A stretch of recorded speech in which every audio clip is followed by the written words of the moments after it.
I'm going to provide a briefest of introductions to the members of IDSA. Mr.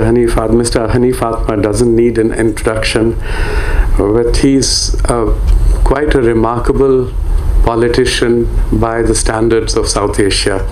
When I arrived in Afghanistan, in Kabul, in January 2008, I called on him, one of the first ministers that I called on, because we were heavily invested in the education sector. And then Mr. Atmar was education minister, but he already came to that position with a formidable reputation, because, believe it or not, as a very young person, in 2002 he had a long stint as Minister for Rural Development, and some of the most unique community development decentralized programs was run by that ministry, which became a model for replication in many other conflict-ridden and not conflict-ridden developing countries and least developed countries in the world. And we got inspired by what we saw, and we tailored our program in Afghanistan to conform to the way the programs were implemented by local communities and local authorities.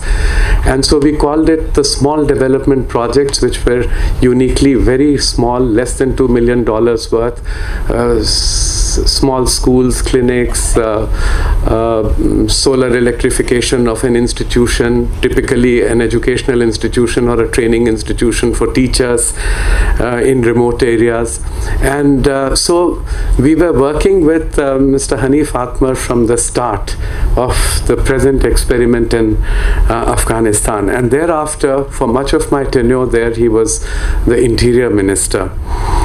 And he is one of those persons dealing with a very difficult internal and national security problem in Afghanistan, acutely conscious that the non-traditional challenges of security and the need to move away from the singularity of a military response by itself. He knows that terrorism and insurgency is a complex phenomena and cannot be countered just with military force. And so in the many challenges that his country has, Afghanistan has, there could be a few persons as gifted as Mr. Atmar in helping his nation cope with them. I now give him the floor.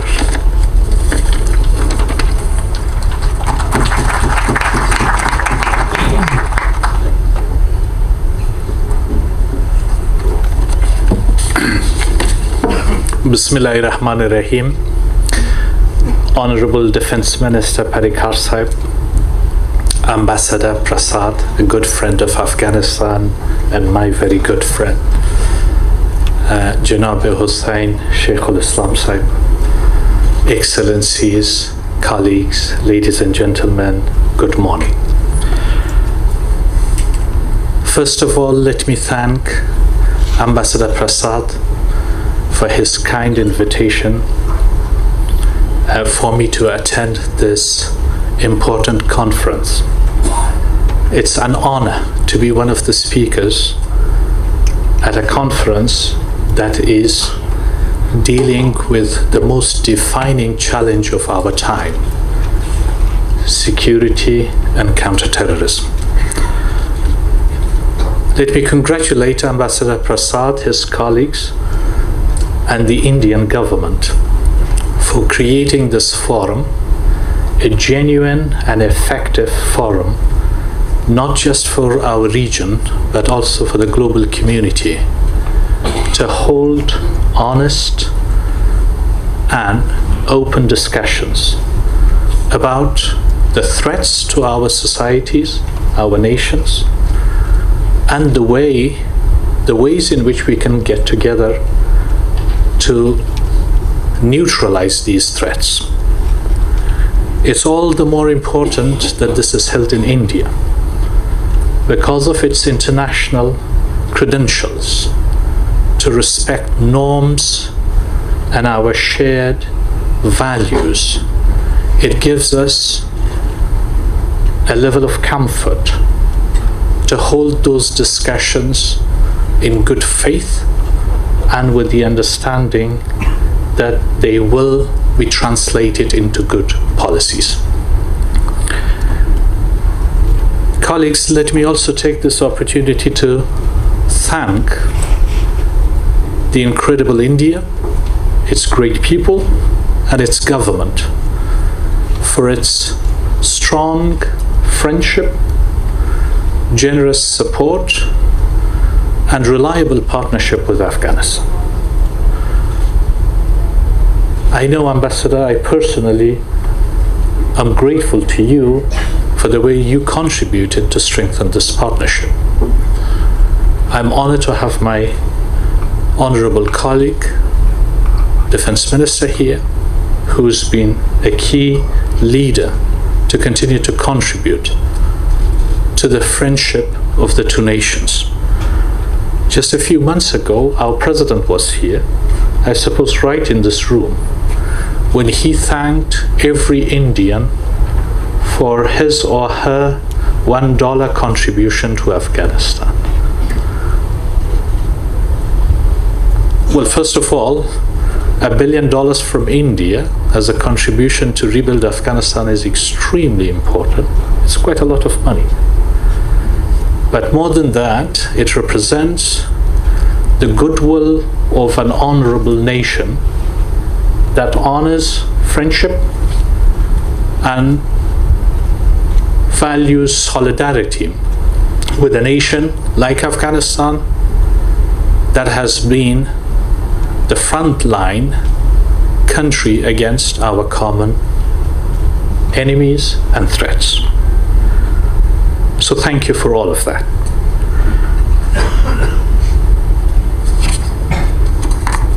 Honorable Minister, I have a speech that may be rather long. So I do understand the daily pressing priorities of a security minister. Please feel free whenever you decide to leave. I won't mind, but I must say that does not apply to everybody else in the room. I was thinking of speaking only about Afghanistan today, because it's a context that is extremely important and relevant to the themes of this conference, and more importantly, to the security of Asia, our region, and the global community. And I was hoping to offer a few perspectives. But before I do that, the first question I would like to answer is, why does Afghanistan matter? First of all, we share a region with Pakistan and other neighboring countries that has had the highest concentration of organized terrorists anywhere in the world. According to known statistics, 20 out of 98 US designated terrorist organizations are operating in that region. They're operating there, not all of them with the Afghan objectives alone. They have goals beyond Afghanistan. Why is Afghanistan important for them? It's because that is the place they see as a breeding ground, as a sanctuary, where they launched, or from where they launched, the 9/11 attack. And that is the place where they would like to do the same thing again. For that reason, you have this highest concentration of the world's most lethal terrorist organizations. What enables them to be there? It's proven sanctuaries for them. It's the symbiotic relation that they have with state and non-state actors. And it's this critical support and enabling infrastructure that they enjoy.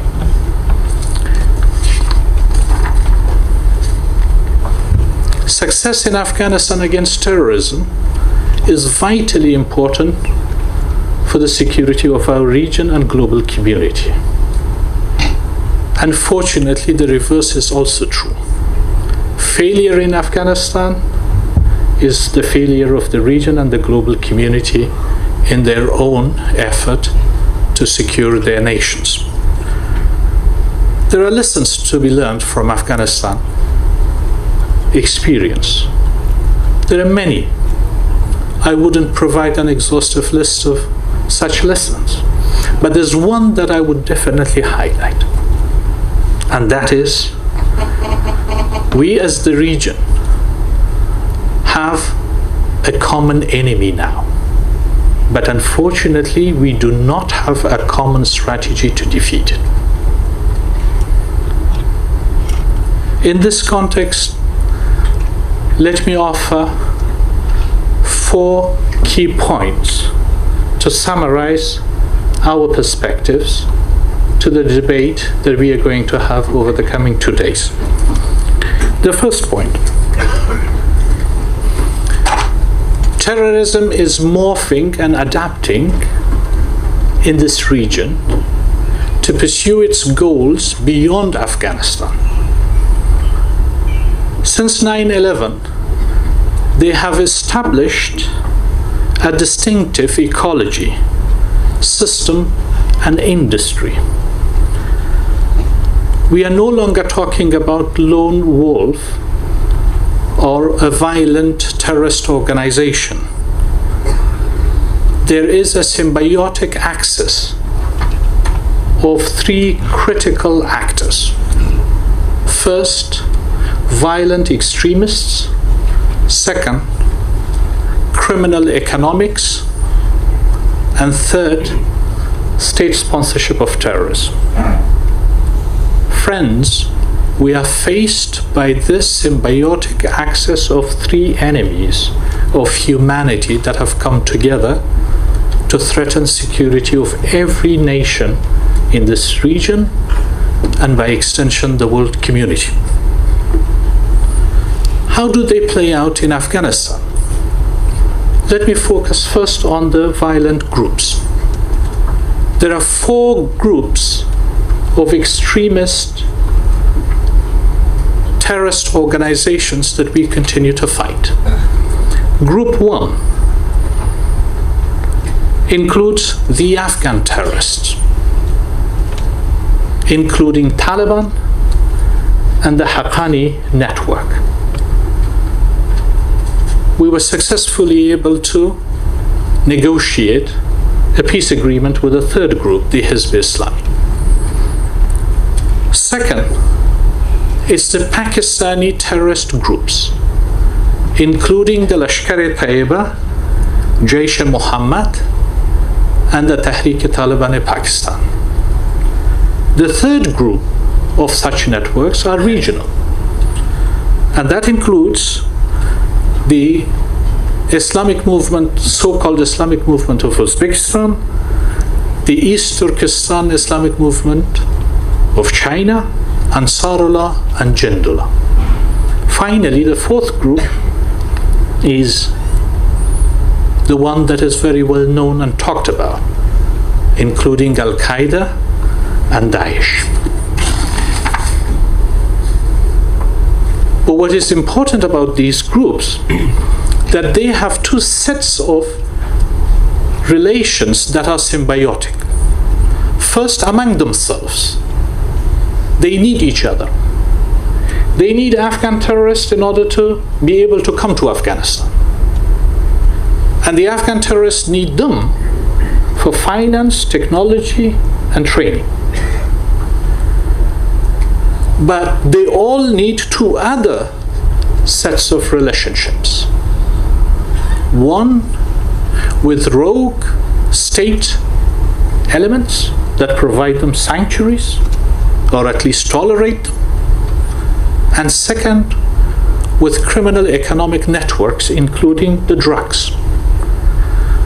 let's be fair about this assessment, colleagues.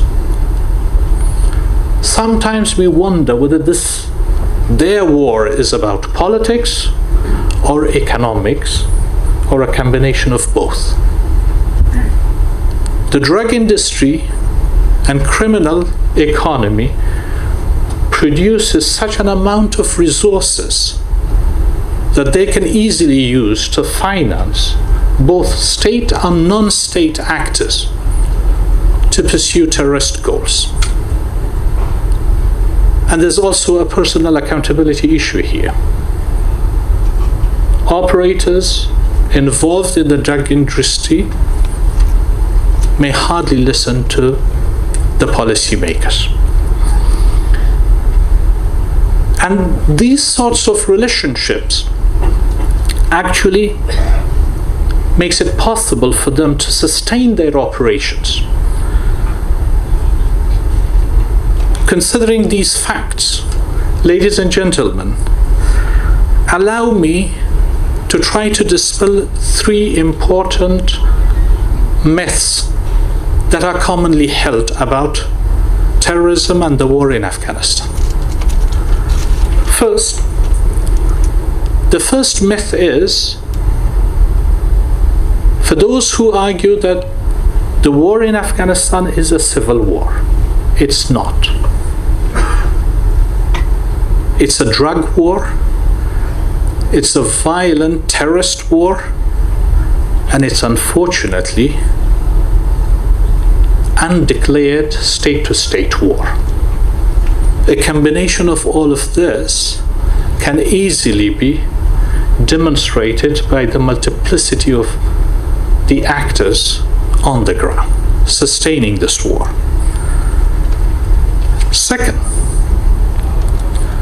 the second myth is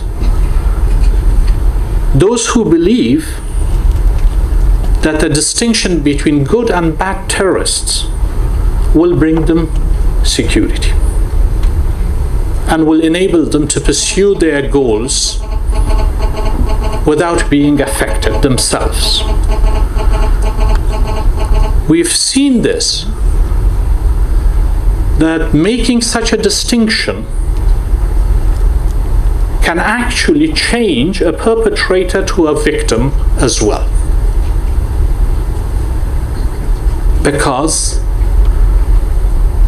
such terrorist organizations are capable of morphing themselves into Frankenstein monsters, and they will come after their own masters. The third myth is associating such terrorism with Islam. It's absolutely untrue. Let me offer three reasons why this is unhelpful. First, technically associating terrorism with Islam is wrong because it will deprive us of a true understanding of what terrorism is and what it stands for. It is misleading. Second, ethically it is inappropriate to associate terrorism with Islam because it fails to understand, to appreciate the sacrifices that the Muslims are making in order to defeat terrorism and the suffering that the Muslims have had at the hands of the terrorists. No Muslim nation is losing more innocent lives to terrorism than Afghanistan. But collectively, the Muslim world is losing more people to terrorism than any other civilization.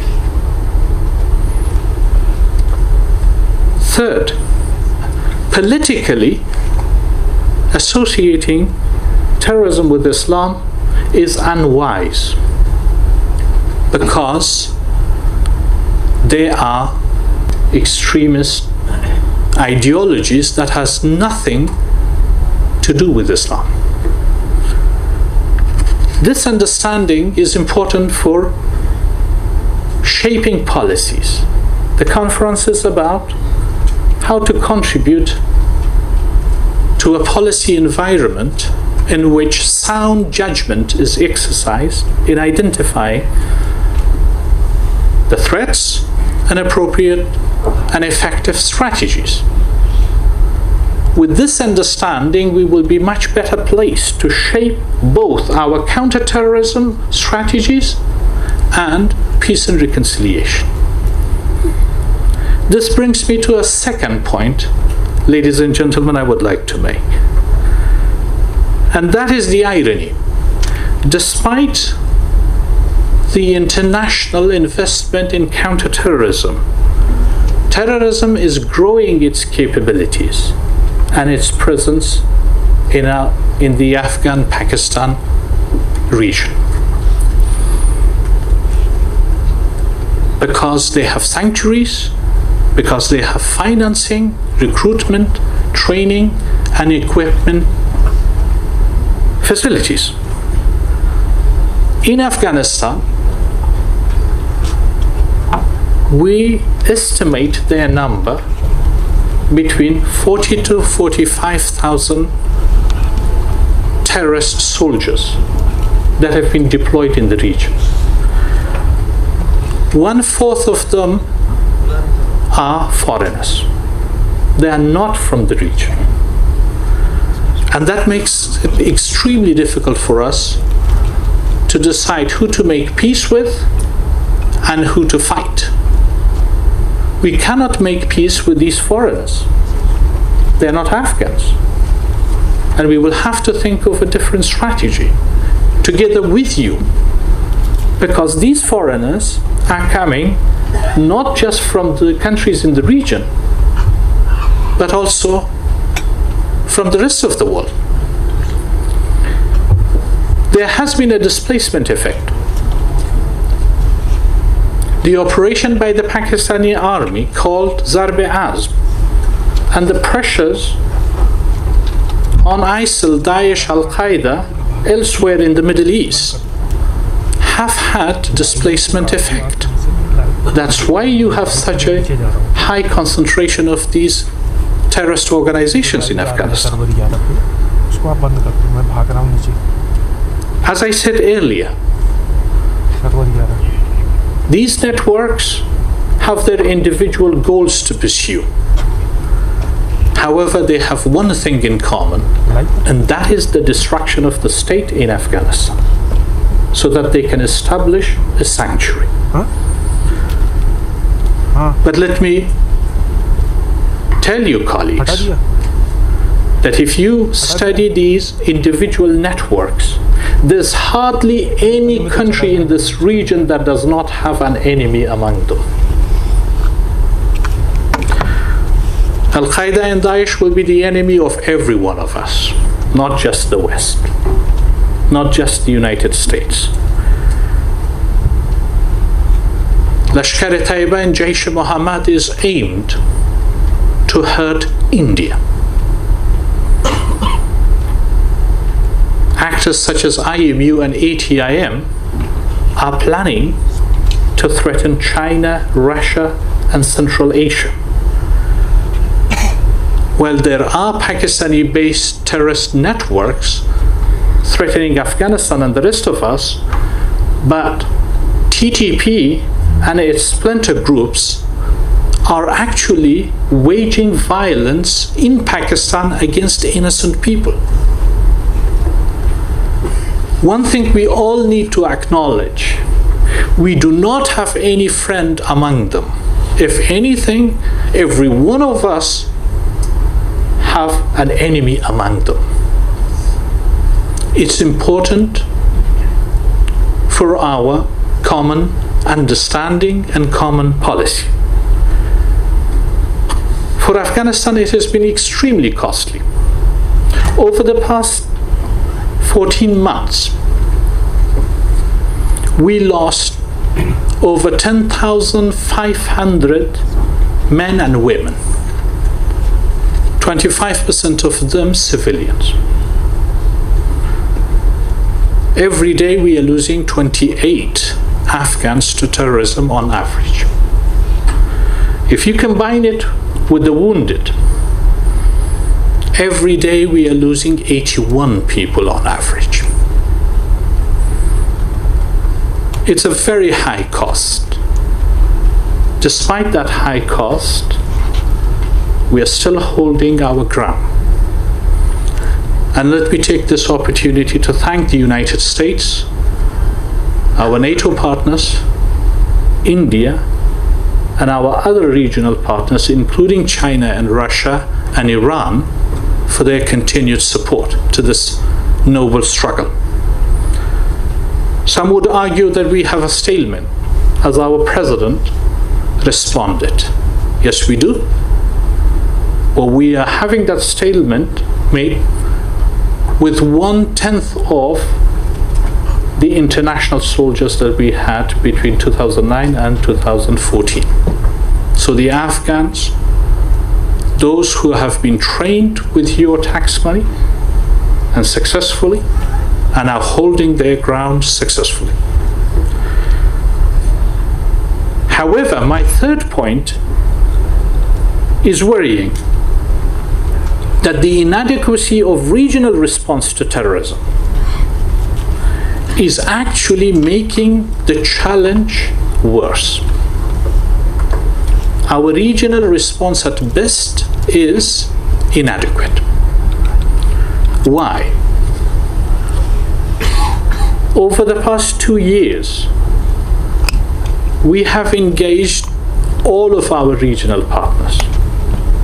And unfortunately, much to our disappointment, we are seeing a continued breakdown of regional consensus over terrorism.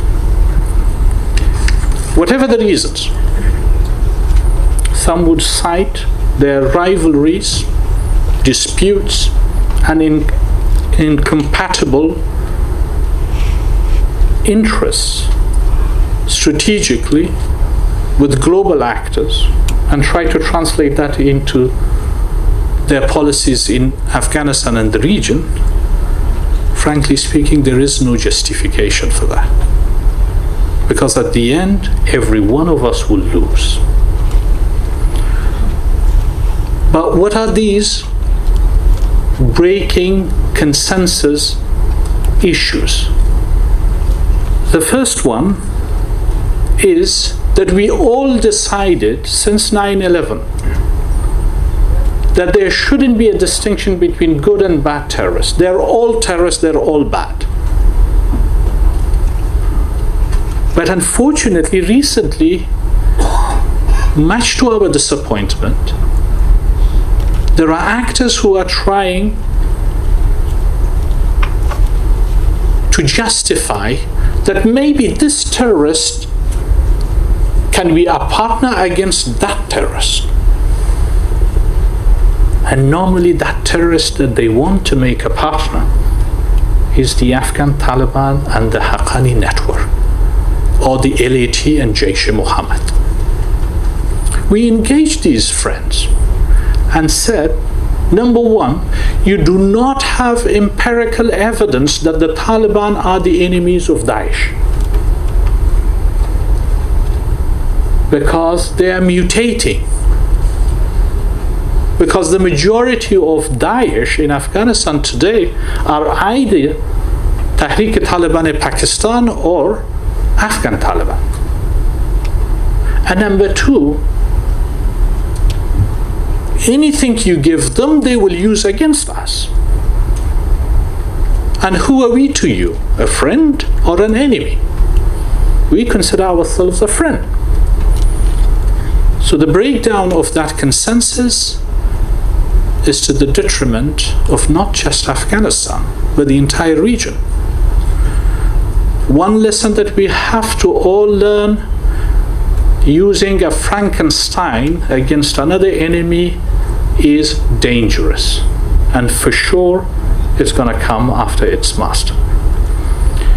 Second breakdown in that consensus is the centrality of state-to-state relations for counterterrorism and cooperation. There are actors in our region who are trying to use non-state actors in pursuit of their national security interests. That is wrong. There's no substitute to a state-to-state effective cooperation. And finally, the third point is when states decide that they want to have security for themselves no matter what happens to the others. That is wrong.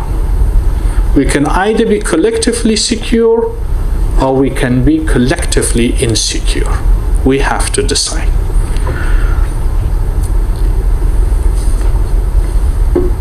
Finally, my fourth point relates to the lesson that I suggested right at the beginning, that from Afghanistan, what we have learned painfully is that we as South Asia, Central Asia, Asia, and the global community have all a common enemy, but we do not have a common strategy to defeat it.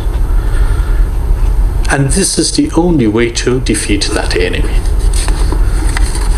I'm not going to provide an exhaustive list of elements of how that strategy should be shaped and what it should contain. But let me offer a few key points which need to be considered in developing that strategy. First, it's going to be a generational challenge. We cannot defeat terrorism in a year or two, or in 10 years planning every time for 1 year. We need to plan for decades. That enemy is not going to go away that soon. Second, we have to have, considering the experience from our region, action at 4 levels: global, Islamic world, regional, and national. And we have to be able to coordinate our diplomatic, security, political, and developmental assets in order to have action at 4 levels.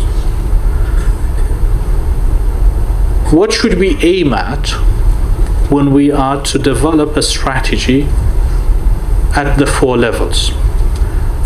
The first objective should be to end state sponsorship of terrorism. There's no other way to defeat terrorism unless we end its sponsorship.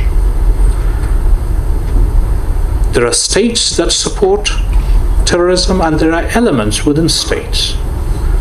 We often hear from the international community it's difficult to designate a state as sponsor of terrorism because there are many implications. Well, first, it's disappointing that we do not have that courage. Second, even if we do not have that courage to designate a state, let's designate individuals that are sponsoring terrorism and hiding behind the states.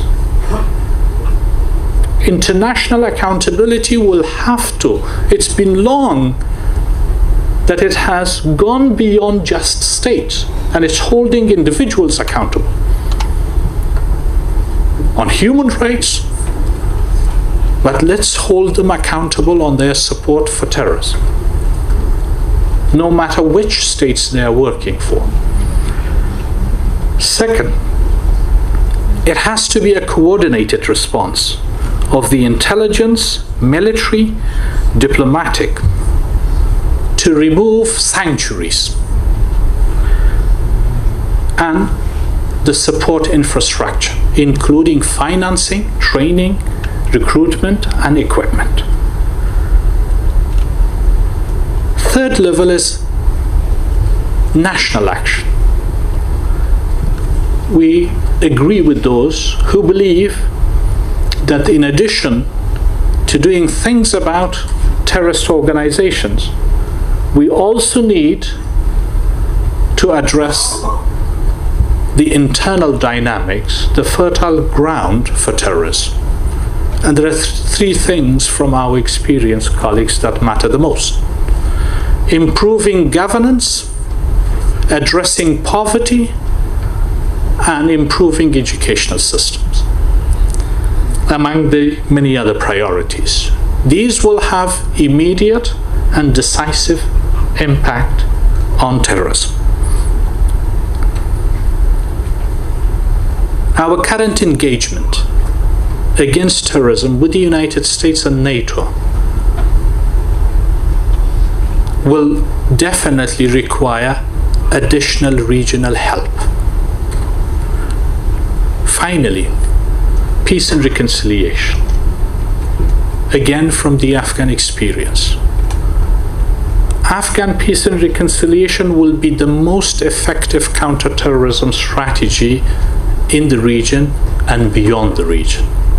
If you remove the Afghan terrorists away from the regional and global terrorists, they will not have a sanctuary in that region. So therefore, peace and reconciliation legitimately pursued with the Afghans will have an immediate impact on regional and global terrorism. With this, colleagues, I did warn you that it's going to be a long speech, but I hope I have contributed a little bit. Thank you so much.